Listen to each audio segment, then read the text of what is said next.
Hey gang, number one Marmaduke fan here. I am trying to make enough reviews to have daily content while I'm going to the big ol' family reunion. I'm going to see all of the puppies in the Marmaduke family litter. And I'm like deeply paranoid that I might have like, I don't know, like my social security number down here because I got to clean my room. All right, we're looking at Cyko KO number 1. And in case you missed it, number 3, which is reprinting Adam Wreck Part 2. And I actually did my homework and looked it up. I only got issue 3, meaning I only got Part 2 of the Adam Wreck series. If you find, in case you missed it, number 2, that is Part 1 of the Adam Wreck, so it shouldn't be that hard to get Part 1. Let's look at Cyko KO first. At first I was going to like review this along with Actual Roger, but then Actual Roger got graduated because I enjoyed the art and the pacing of the story so much for Actual Roger. Cyko KO, I'd call it kind of like a Adam Westy vibe, corny superhero story where he's a fast-talking, fourth wall breaking, pinball loving superhero with a robot face. And it does hit kind of like some of the beats I'd expect for an Adam Westy series. The art, like this is the kind of art where I'd be annoyed if it was a Marvel book, but you know, it's an indie book, and I think it's kind of got a fun Betty and Veronica inspiration. There are some things where they're like repeated panels where I wish that would be an occasion for like giving it a different facial expression, mixing it up, changing it up. But this did make me laugh, and the reason I think it made me laugh is it's a silly, you know, surf-off episode, like that one episode where Batman had a surfing competition with the Joker. The bad guy has a silly name. He says, bruh. He's got a little robot sidekick. Why'd I mark this one? I don't know why I marked this one. I think maybe... did I have a point that I was building up to? I don't know. I guess it's kind of fun that Cyko's like, you know, he's just kind of like this cool dude, old school guy, and then he shows up, and then you know his pinball record's been broken, everything's been messed up for him. He's kind of superstitious. Good, nice little bit of foreshadowing, I think, and he even like breaks the fourth wall and says it's foreshadowing. Did I laugh? I did laugh. What I kind of like to see out of Cyko KO is maybe, I don't know, like a little bit more subtlety or show him being a little bit more heroic, because I think that's a big part of the charm of Adam West Batman is he was actually a heroic kind of idealistic character despite the corniness and the deliberate camp of it. One of the things I liked about Cyko is like the ladies dig him, which is a big part of Adam West's character, is that all the ladies automatically love him because he's supposed to be such a dashing, heroic character that you know the adults are just kind of laughing at how on the nose it all is. It was okay. I wasn't like I chuckled a bit. I enjoyed myself. You know, the art, I think they can do some. I think they can push the art farther. But I think that I definitely think like Archie Comics is a good source of inspiration to take from for fun superhero adventures, and they all laugh at the end. Adam Wreck, very genuine kind of sci-fi adventure, really grungy style, and maybe you've noticed this on my channel before, but I like grungy art styles. I like unique art styles, even if I think something is ugly. I'll respect it for being unique. So the words and art for this one are by Michael S. Bracco. And I even like how the typography has a jankety look to kind of fit with the jankety art. I guess my one critique is I think if you're going to go jankety, like push it all the way. Like don't Mr. Miyagi.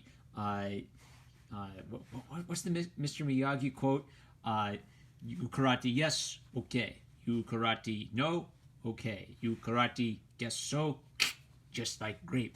All right, I want you to like go absolutely nuts with the style. Now there are like some like panels like this are kind of where I see it's like a distorted, expressive, like heavy emphasis on thick black lines and one color. I kind of get that, and then there will be others where I'm kind of like not quite reading it that way. So I don't know, maybe just like push it. But I do like I said, I respect kind of inventive out there styles, and that's definitely what I'm getting.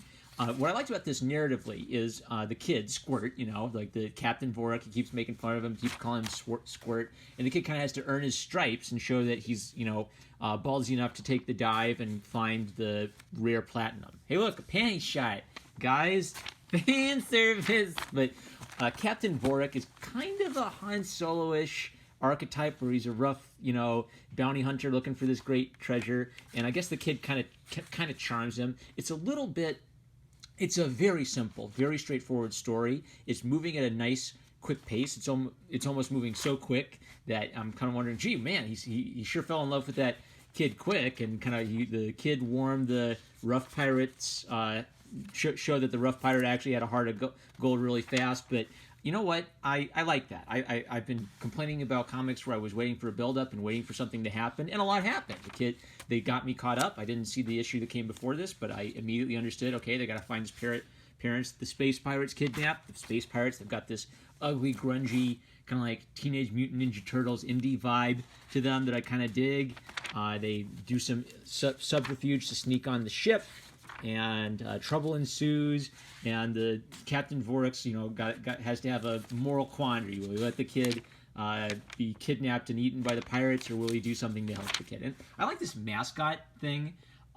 If you didn't read 90s comics, you missed this, and these aren't in the digital reprints, which is why you should collect the old ones. But they would have these great, amazing Hostess fruit pies ads from like the late 80s and early 90s, and they were drawn usually by kind of like the same kind of professional artists who would do the comics, so you would really get into it as like a beautiful little superhero adventure, and then somehow Hostess fruit pies would be the undoing of the evil villains. So I don't know if this is just a gag, or if Alterna is going to do some kind of like funny tongue-in-cheek thing with that concept, but they defeat, all the cool dude mascots defeat the villain with the Alterna fruit pies snacks. So I don't know. The Hostess fruit pies things were wonderful as like a one-page little time capsule in those old books. I don't know if you can stretch that and make that work as a complete series unless you're really on point with your comedy writing, but I want to see what that's all about.